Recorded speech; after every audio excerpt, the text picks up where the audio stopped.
What up, everybody? Welcome back to the Everyday Dreamer. My name. Why did I do that? I thought I was gonna. It doesn't matter. Welcome back to the channel. This is the Everyday Dreamer. My name is Gerald Davis, and this is the channel for creative entrepreneurs. So I know what you're saying. First thing is, if you're back, if you're a sub, thank you for watching again. And hey, y'all, I know what you're saying. You're saying, man, he got a haircut. Look, I did, y'all. I did. It's over. Quarantine hair is over. It's over. So I was gonna do some cool effect and things like that, but then it's just been such a weird time.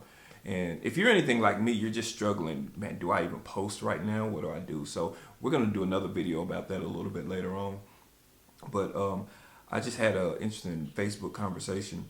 It's kind of like a elongated version of my video about the church, whereas specifically the white church. Why are you so silent? We had a pretty good conversation, and I thought that it was worth sharing with you guys. If you are not subscribing, please consider subscribing. I would appreciate it a lot. More so, I need you to look. It's gonna be a long video. There's no B-roll. There's no wacky stuff. There's no me.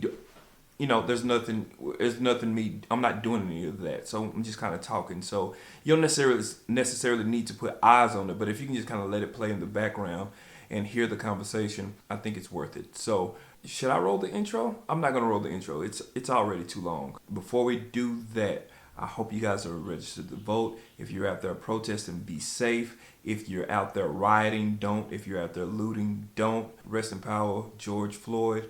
We're praying for the family. Yeah, let's just get into the conversation, and I hope you get something out of it. It's been such a crazy 3 weeks. It's been such a crazy 3 weeks, haven't it? Like, at the quarantine, that's obviously that's happening, and then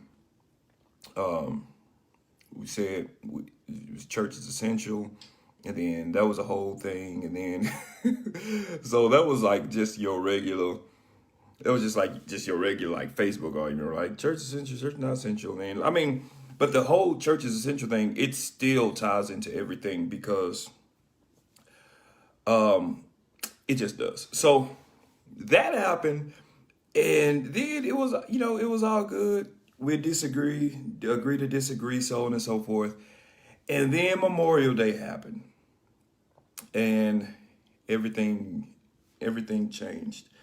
So if we don't know the Mr. George Floyd was viciously and brutally murdered in the middle of the streets of Minneapolis, and we all saw it, and what we saw, I think maybe for the first time, I don't know if this was America. I don't know. I don't know the timing of it, but what we all saw is, yes, we saw George Floyd die, but also what we saw was we actually saw what evil, racism, and an abuse of power looks like. And we thought that for the longest time in our heads, what our minds thought, and chime in, y'all. We just talking, just having a conversation. What our minds thought was racist white people were in hoods and masks and rah, and that whole thing. That's what we thought that racism looked like until we saw it, and we saw that it's very normal. It looks very, very regular. And then at that point, uh, we just had enough as black folk. We just we just had enough, and then we thought, okay, so to me, Mike, what's up, man? To me, I thought that this was pretty cut and dry. We all saw it. We watched the video. Some people couldn't watch it because it was too, and I get it. We all saw it, and I thought at that point, the world would have said that this is what evil looks like. That's what I thought. And time goes by, and amid all the rage and all of that stuff and the anger and all of that. Hey, yes, the quarantine hair is gone. Man, I'm back. I'm back in the gap. So we saw all of that, and what we noticed was that, well, no, that's not fair. For me particularly, because I noticed, because I'm in the faith-based community, and I'm a Christian, and I'm a stone cold Christian. I'm pretty sure that I love Jesus more than everybody on this post. That's not true, but it is. But what I noticed was that the church, specifically the white church, specifically some of the faith leaders,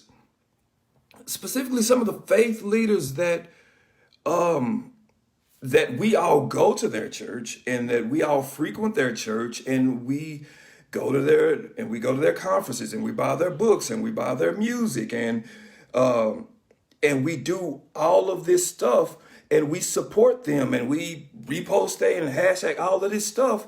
Those same faith-based leaders who weep over the orphans and rally and cry over the unborn fetus, which we should as Christians.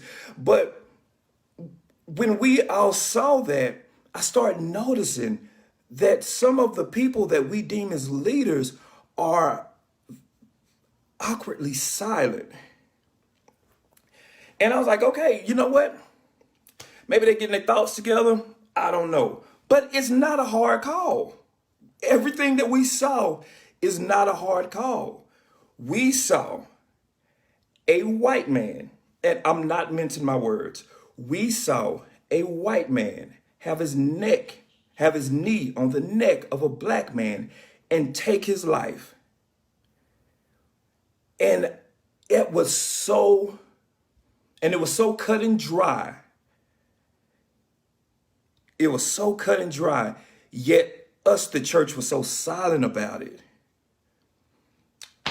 Okay, so to me, that it broke my heart, and I had to go pray, and I had to go like, God, because what's going on, and it just got more silent still. So okay, I don't know. Maybe the church is not paying their cell phone bill. I don't know. Maybe their internet is down. I don't know. It's Corona. So we start protesting. We start marching. It gets violent. All of a sudden, the same churches that are very, very, very, very silent concerning the death of George Floyd is very, very, very, very, very vocal about how messed up it is that people are rioting. So it bothered me, but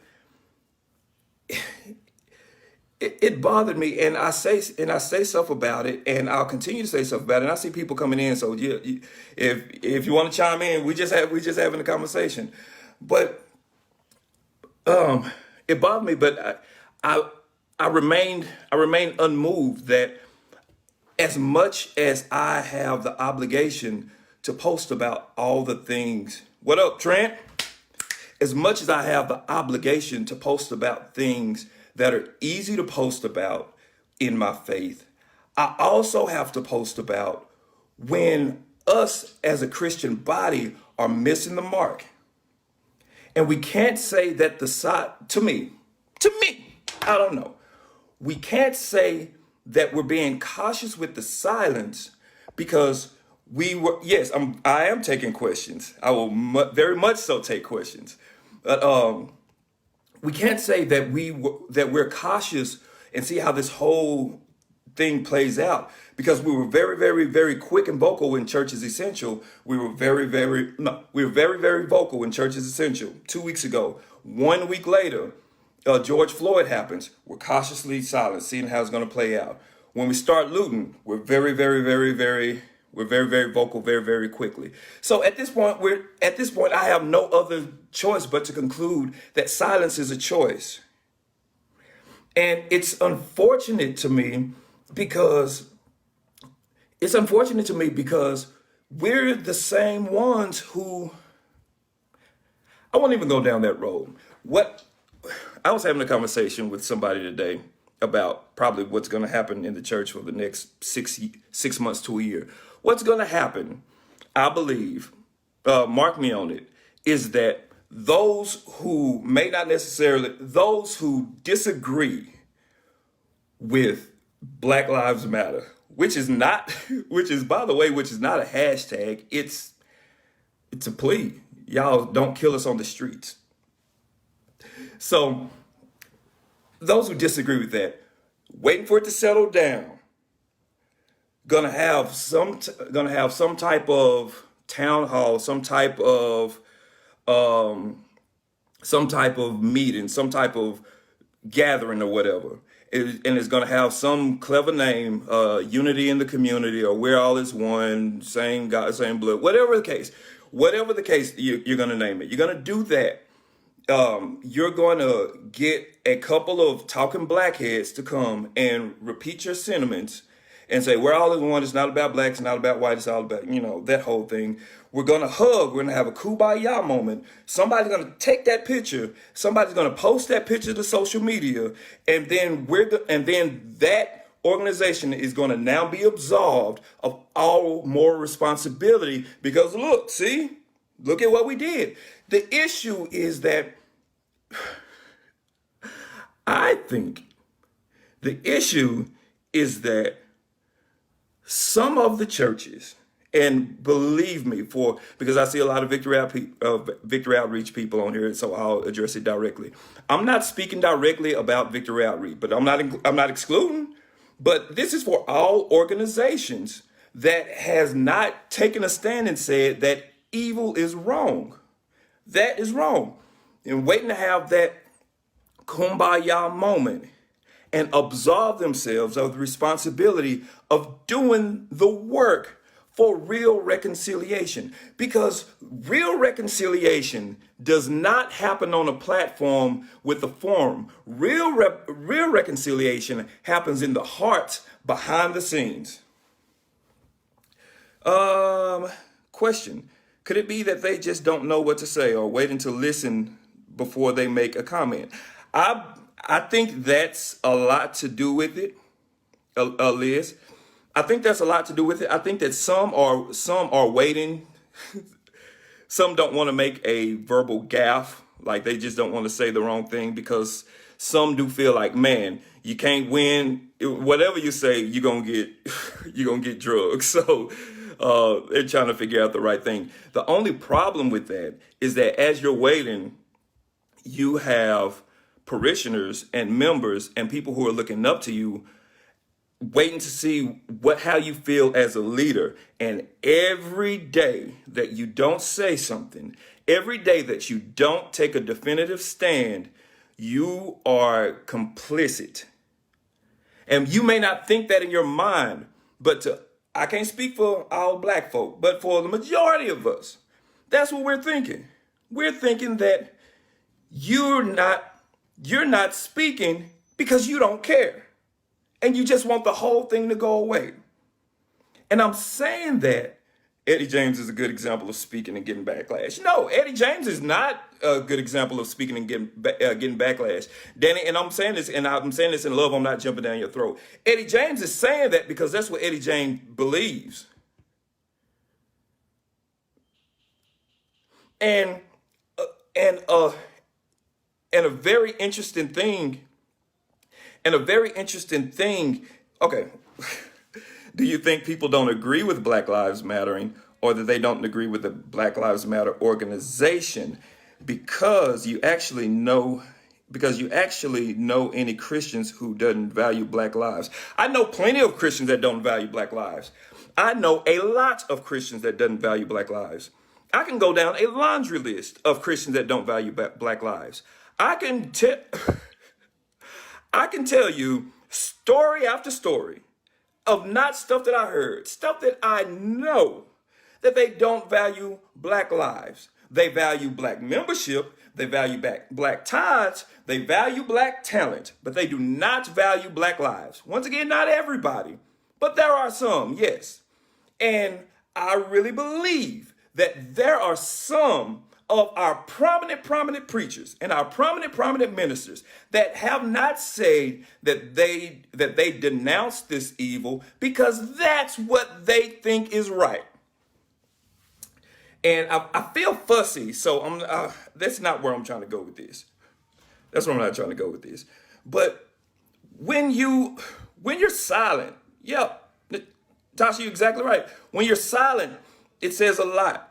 And not only so much when you're silent, it says a lot, but when you're silent on one thing and very vocal about the next thing in the same breath, it shows me, it shows me what you value.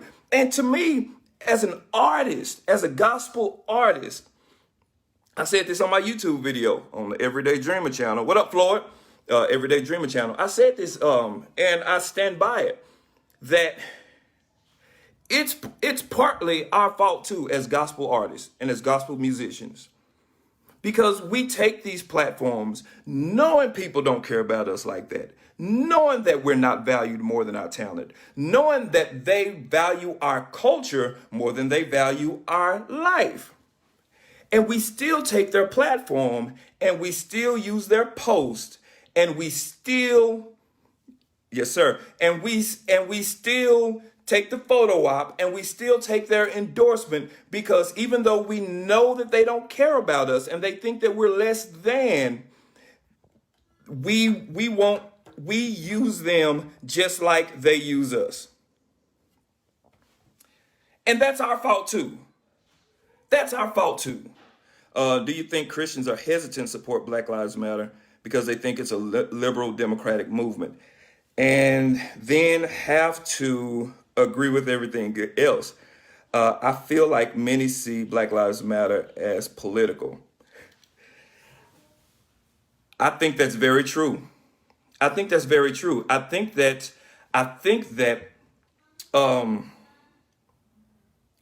I'll say this, and I'll come back to you. And if I chase rabbits, Christina, if I chase rabbits, then drag me back, drag me back. But oh Lord, y'all talking. Okay, so I wasn't aware. So for you guys who don't quite know me, know my story, I've been saved for a very long time. I grew up in a certain denomination, a very black denomination. And I didn't know that there was another side of the fence that thought another way, religiously and politically. I thought that it was pretty cut and dry. And then I met my lovely wife, and she was in the Navy, and we moved to California, and we had great experiences, and I met some lovely people, friends that I call friends today. But I found out very much so that there are different people that have different political views. And what I think people with different political views of different races don't understand, that for us black folk, and I know there's some, I can't speak for everybody, but there are some, most of us, we equate, and I'll just go ahead and say it, we equate, from our experiences, the Republican Party with racism and hate. We equate that. It's not all true, but it's not all false either. So for most evangelical Christians, the idea of what a Christian should believe is Republican because of gay rights and abortion. Keen, what up, bro? What up? So I got a duh. So okay, that's Floyd's version of saying amen. So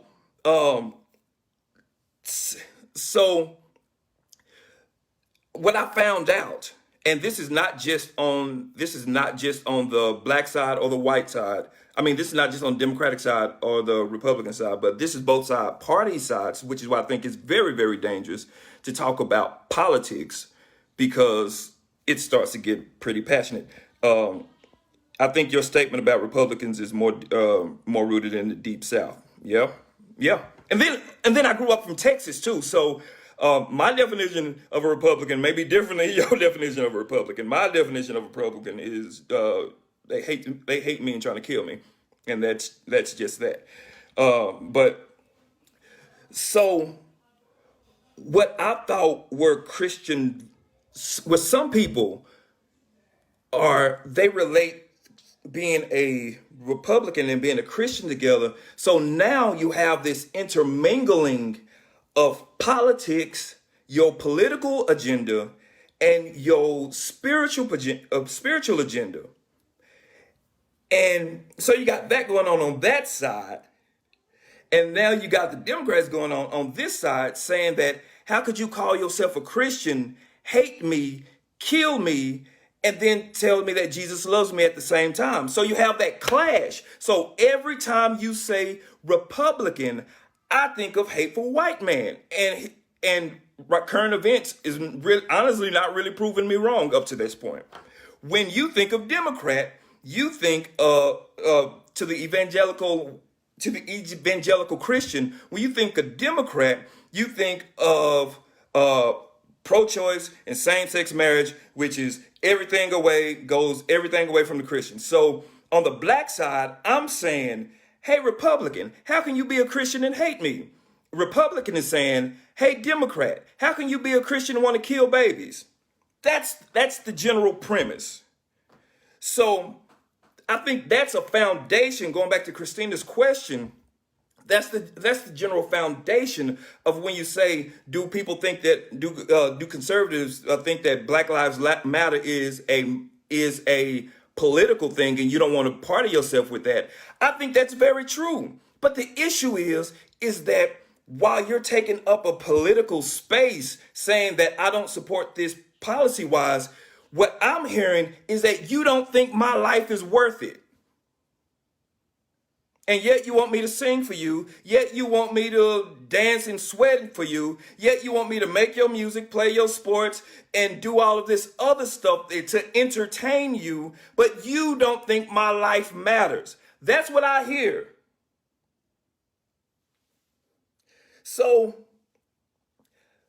to me, Black Lives Matter is not it's a political movement now, but Black Lives Matter is not it's not a political agenda. Black Lives Matter is a cry saying we're dying in the streets and you don't care. Bruh, but you don't lead worship for God, not leaders. Yeah, it's true. True or not, this is the very reason why the church and the state politics don't mix, because it reveals many indifferences between the two and ultimately brings more division. Yeah, I mean, from my experience, I generally don't talk about politics, even though I am a stone cold Christian and I love Jesus with so much of my heart. I don't talk about politics because I know a lot of Republican evangelical Christians don't agree with my politics because we just see it as different ways. But I've had enough experiences on both sides to know that some of the things that we are saying is spiritual is a spiritual view is really your political view. It's your political view. Black Lives Matter has a Bolton, what's up, bro? Black Lives Matter is not a false narrative. I think people have not understood it yet, or it was a message and flipped it into a false narrative. Okay, so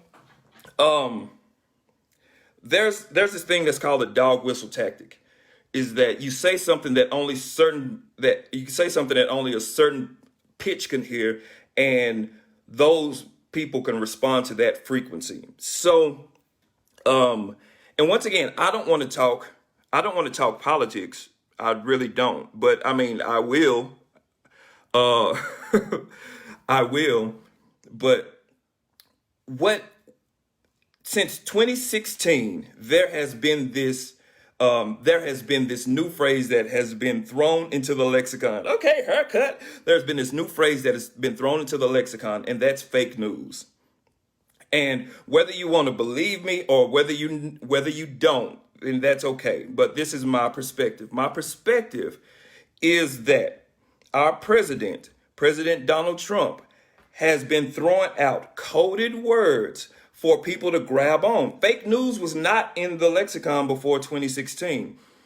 And I believe, and so by the way, this is I don't know, thing number two. I don't know.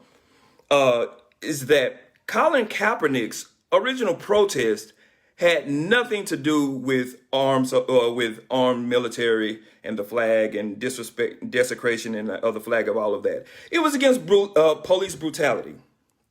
It was against police brutality. But there was a certain side, the conservative side, namely Trump, I'll say it, who said that it's not a desecration of the flag. It's a desecration of the flag.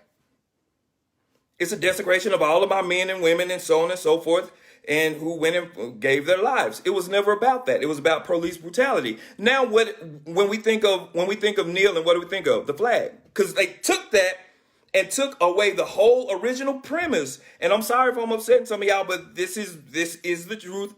This is the truth according to how I see it. And tell me if I'm wrong. They took that. Fake news created the distrust of information. They took that, turned it about military, and so now that's the argument. And even today, we don't talk about, or we very, very rarely talk about, it was a stance for against police brutality. That bloody summer where so many of our black men and women died unarmed. And Colin Kaepernick said, I'm going to take a knee. I think of Trump's knee now. And he said, please, I want to bring awareness. I want to bring awareness for all of, we're getting killed out in the street and it seems like nobody cares. And that whole conversation got turned into, he disrespects the flag. That was never the point. So the same thing of Black Lives Matter. Is the Black Lives Matter was never meant. Black Lives Matter wasn't even organized for a long time, which is a whole other thing. After this, black folk, we need to have a conversation. We need to have family talk. But it wasn't even organized. It was a hashtag to say that I deserve to be alive too. And a lot of us, black folk, we look at it like that. And the fact that you cannot say that Black Lives Matter as well, but all lives matter, which is saying, it's frustrating to us because we believe that there's a certain percentage of people that we know to be true that don't think that we're worth living. And when we look to our church, when we look to our leaders, when we look to those people that we're trusting our spiritual lives with, and we look for you to say, okay, yes, you do matter, then you go quiet. That's the frustrating part. So now, no, systematic racism is a big part of it. No, it's all of it. But so the cry was not heard for years until now. So the issue is, and what y'all may not be understanding, the issue is, as a black man, I look out as a black Christian. I look out there in the world and they're trying to kill me. I look to my leaders and they don't care about me. Only when I can sing, dance, preach, teach, give. So they don't care about me. You don't care about me. What else can I do? What else can I do?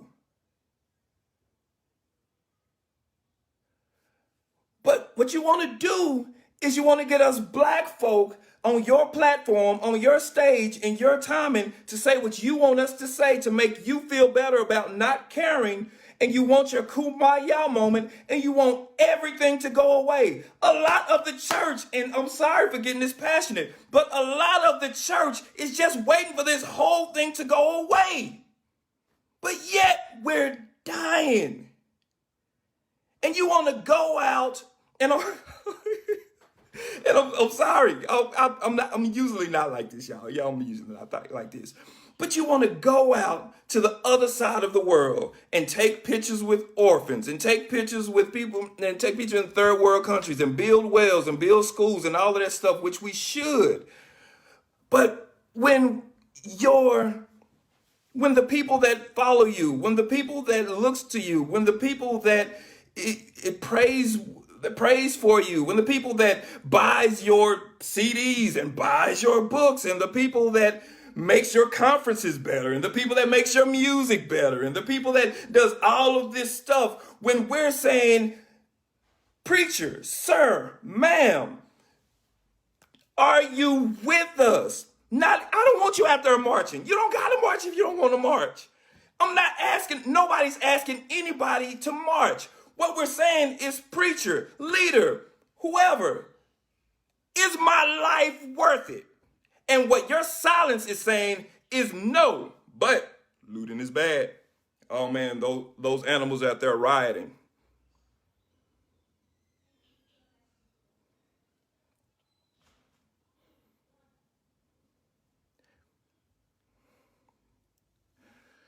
So, Lord, I missed a lot of questions. I'm sorry, y'all. So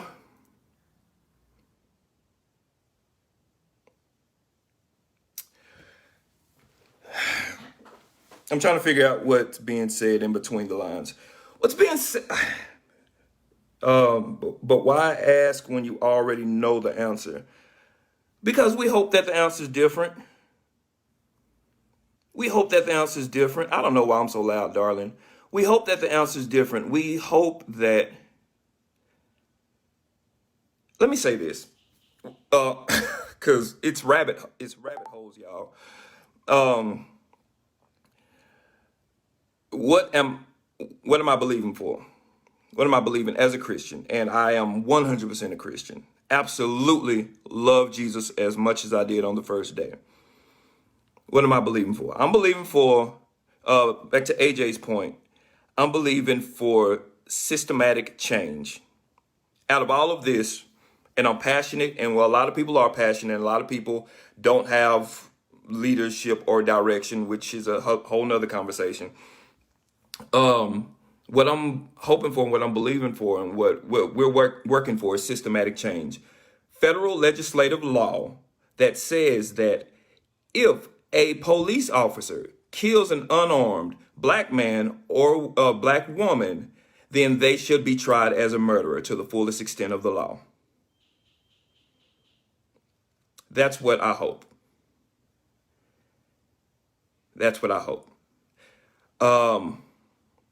On the heart side, you on the heart side, dude, only God can change hearts.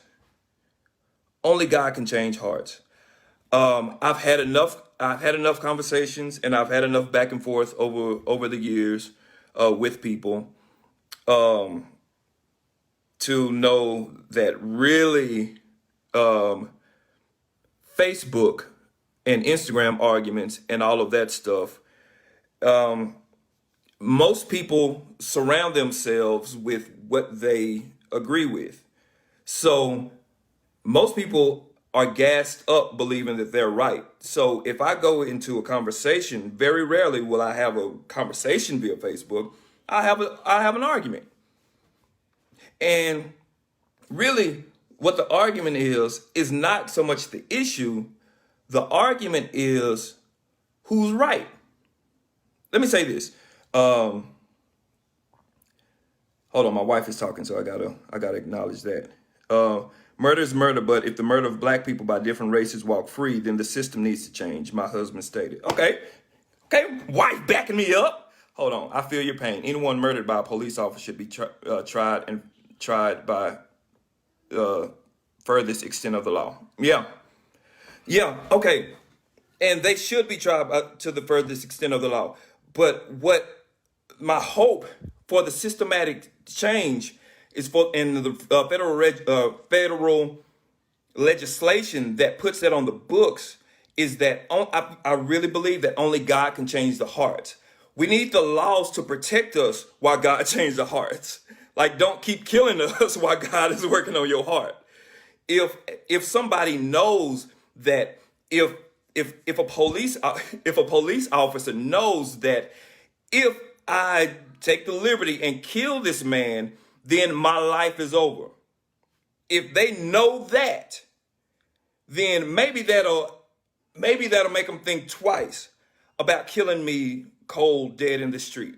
Because up to this point, every officer that has committed these heinous crimes, if anything's happened at all, they would have gotten administrative leave, paid administrative leave. If it gets real bad, they may get fired. But there has, to my knowledge, there has been very few, if any, convictions, and we need that to change. Can I say this? What's happened is, and if you want to know why we're rioting, and by the way, a lot of that stuff, I mean, we're doing a lot. Black folk, we are doing a lot. Yes, we are. But let me tell you that a lot of the instigators are not black folk. I just throw that out there, but that's another conversation for another time. But the reason that you do see protests goes into riot is because, as everybody likes to do around this time, quote Dr. Martin Luther King, that riots are the language of the unheard.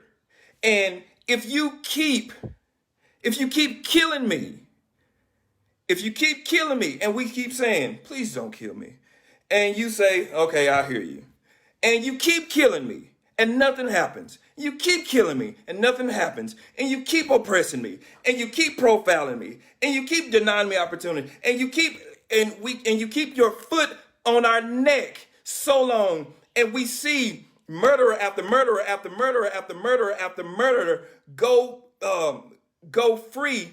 At some point, and you're not hearing us, frustration boils over.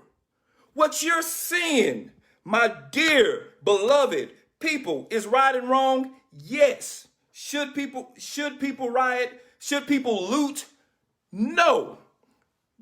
I absolutely stand against it. If you want to know my stance on that, I absolutely stand against rioting. I absolutely stand against looting. What you're seeing is you're seeing a teapot boil. You're seeing a teapot boil. Because you can only tell us that we're nothing for so long, and that you just have to shut up and take it for so long, and there's no repercussions, and helplessness and frustration is what you're seeing right now. That's what you're seeing. That's what you're seeing. You're not seeing these animals on the street. You're not seeing these monsters who want to take Jordans and want to bust out the Christian Dior store. You're not seeing that. You're seeing people who don't know what else to say and who's tired of being victims. That's what you're seeing.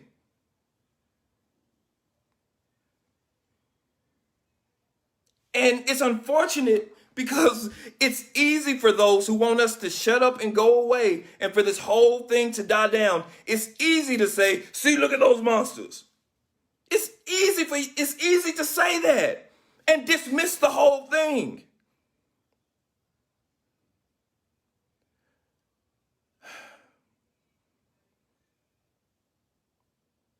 So I saw one of our prominent leaders and it broke my heart. And I was waiting to see what said prominent leader would say. And prominent leader said, please be kind, but when it was, oh, okay. Hold on, Liz. We'll get to that. A prominent leader said, I feel bad about George. I'm not making this up. I feel bad about George Floyd. That's really bad what happened. But what really breaks my heart is the rioting. Like, okay. Oh, there you go. Well, that's that. There's nothing else to talk about. Let me read this. Please be kind, but what about when it's not the big businesses being looted, but those small businesses and the POC businesses? We we shouldn't loot. We shouldn't loot. I understand the looting, but we shouldn't loot. Whether it's a big business, whether it's a small business, we shouldn't loot. We shouldn't. Um, I mean, and that's just straight up. There's very complex reasons. There's very complex reasons why why we are looting, and I'm not gonna keep saying that it's justified. Uh, but we shouldn't loot. You just shouldn't, and that's just that. If I keep slapping the mess out of you every day, how long are you going to continue to allow me to slap the heck out of you before you respond back and knock fire from me? How long before you strike back? That's what's happening with the looters.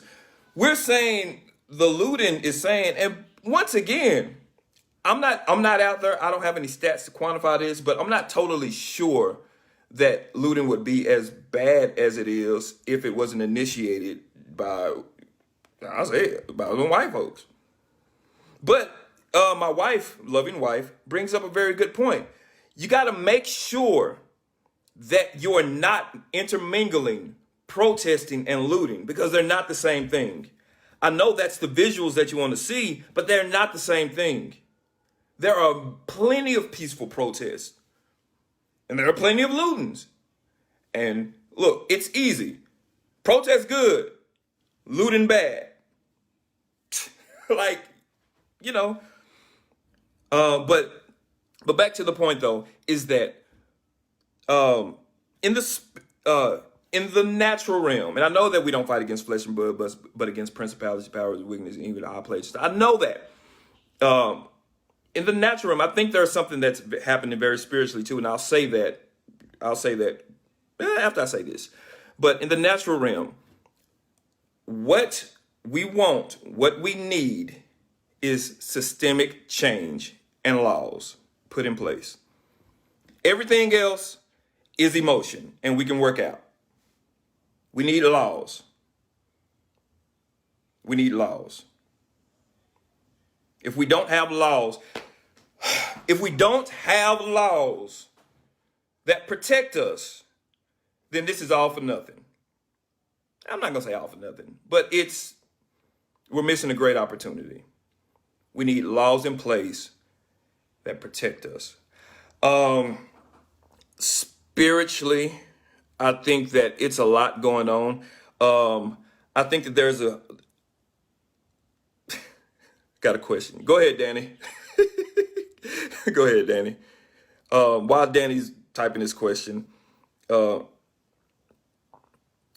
um, hold on, my wife is saying something.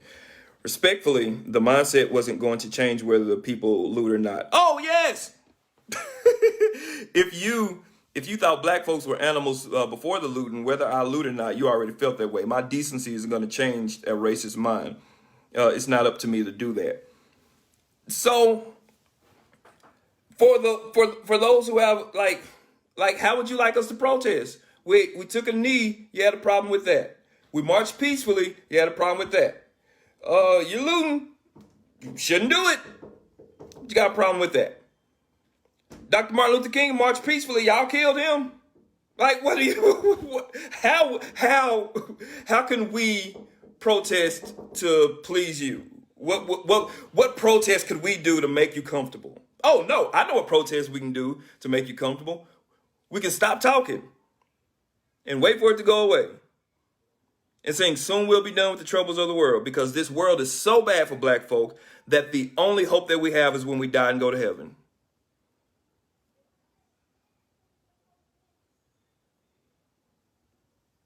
I believe spiritually. I believe spiritually. There's a battle in the hearts of the leaders of this day. I really do. Um, because if you're a man of integrity, if you're a man or a woman of integrity, you're not gonna say something that you don't believe.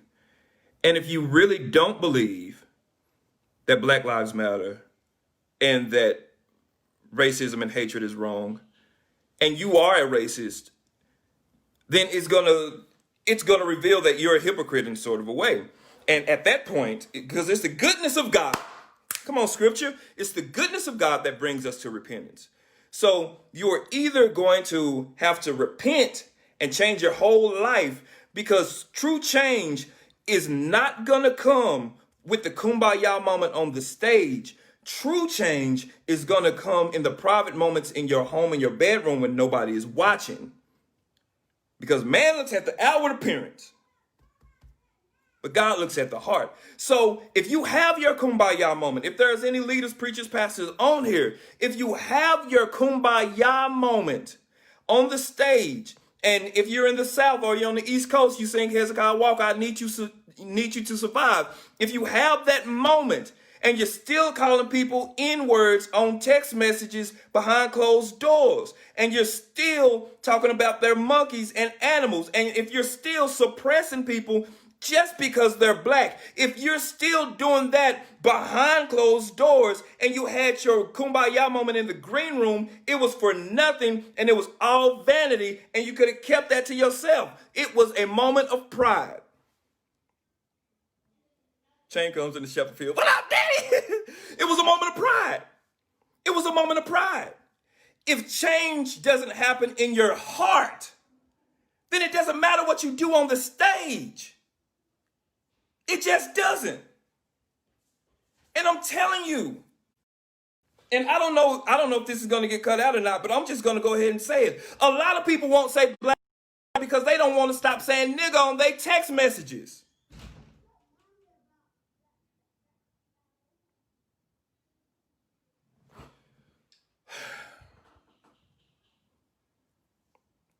So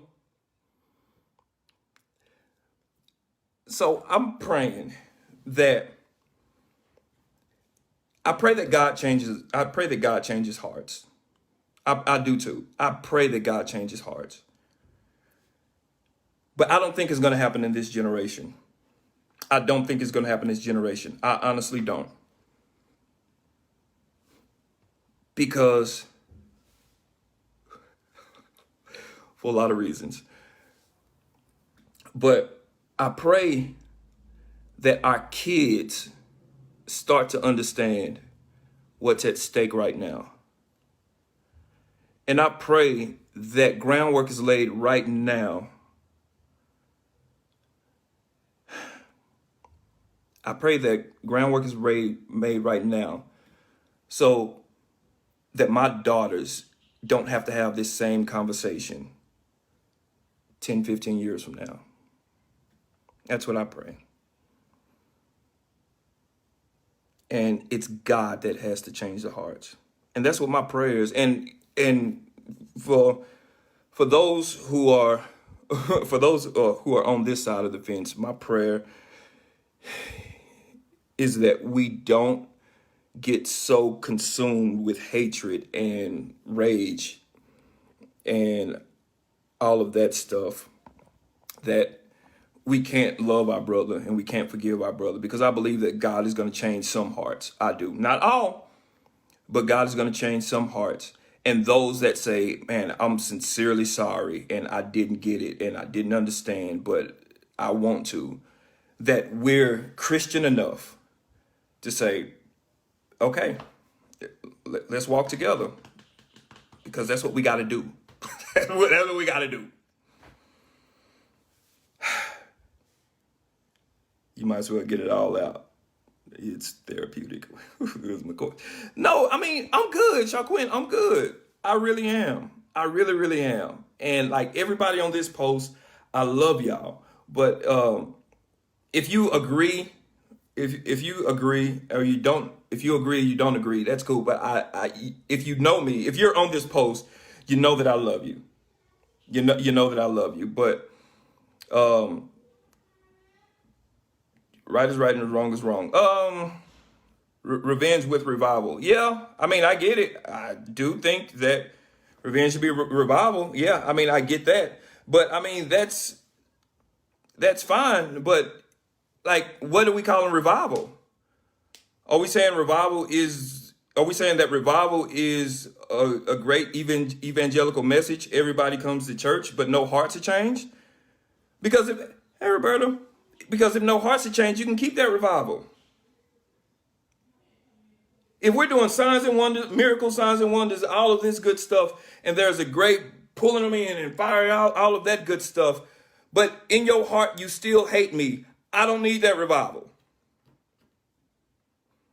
If there's a revival, if we're talking about revival in the form of, man, there's some legit prejudice in me. There's some legit hatred in me. There's some legit things that I got to work out.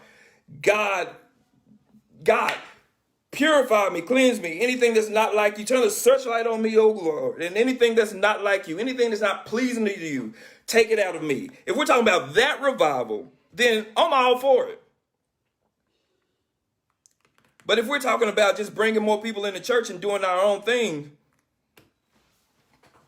that's not revival. That's a marketing plan.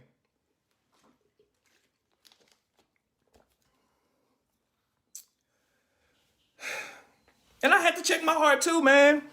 Because you look at so much stuff and you deal with so much frustration and you feel so helpless after a while, and you talk to so many different people who don't want to know or want to argue you down, then it's just, you're like, God, what are we doing? So I had to really pray, God, keep me at the center of your will. Like, keep me at the center of your will. Keep your purpose, keep your plan, keep your heart in me at the forefront. And let me look at this culture and let me look at what's going on through your lens. Because the issue is, I know Jesus thinks I matter. I know Jesus thinks I matter. That's not the issue. The issue is that why doesn't the people that I hold in high regard as leaders, they don't think that I matter. And they're telling me that I should do all of this part of the Bible. Y'all get it. Okay. Y'all get it. This was a good chat, y'all. This was a good chat. I missed a lot. Hold on. He asked her for a drink, but was programmed to think that he was a Jew, was better than him. He showed her love. We need to defy the system and love. Yeah. Yeah, we do. Thank you, Roberta. No, y'all, listen, we do need to love. We do need to love. But let me share something with y'all. They don't believe in what you believe in. Let me share something with y'all. I was talking to somebody, and there's a couple of things that we as Christian, Republican or Democrat, conservative or liberal, we all agree on as Christians. We agree that we need to be united, and we don't. No, I got you. We need to be united, and we don't need to be divided. We agree with that. And we do agree that the world needs Jesus. We 100% agree with that. This is where we part. This is where this is why you have so many denominations. And this is why you have so many other things. The issue always boils down to not we need to unite or the world needs Jesus. The issue is who's right and who's going to lead. Who's right? Who's going to lead? You look at every great divide in the church. It's been one of those two things. Who's right? Who's going to lead? So while I do agree that the world needs love and we all need Jesus and that whole thing, I think before we can get to that point of unity, and mind you that the church hasn't really, there's always been friction in the church since Acts. So it's not an uncommon thing, but it's not an issue of friction. It's an issue of who's right and who's going to lead. So That's a whole different conversation. And if I had the answer to that, then I wouldn't be talking to y'all. I'll be on the I'll be on the mountaintop somewhere, so I ain't got the answers. But I think sometimes, and I'll wrap it up. I think sometimes while this is simple, because I thought it was simple, I thought like if you see somebody dead in the street and you like how could you not stand against that? Sometimes it's not that simple. So I think that it's a lot of different conversations on a lot of different levels, but that's just my like I just don't understand how leaders cannot say that evil is evil and not taking a political stance of Black Lives Matter, but hey, you deserve to be alive. That's hard. It's a hard pill to swallow to understand that your leader doesn't think that of you, but still want your tithes and your offerings and your gift and your talents and your time and your treasure. So, I'm Floyd. I'm wrapping it up. That's it. That's it. So, beautiful people, I love you. I absolutely love everybody. I'm telling you, I'm not taking my foot off the gas, but I do love you. And anybody got any beef, y'all know where I'm at. But I hope y'all don't.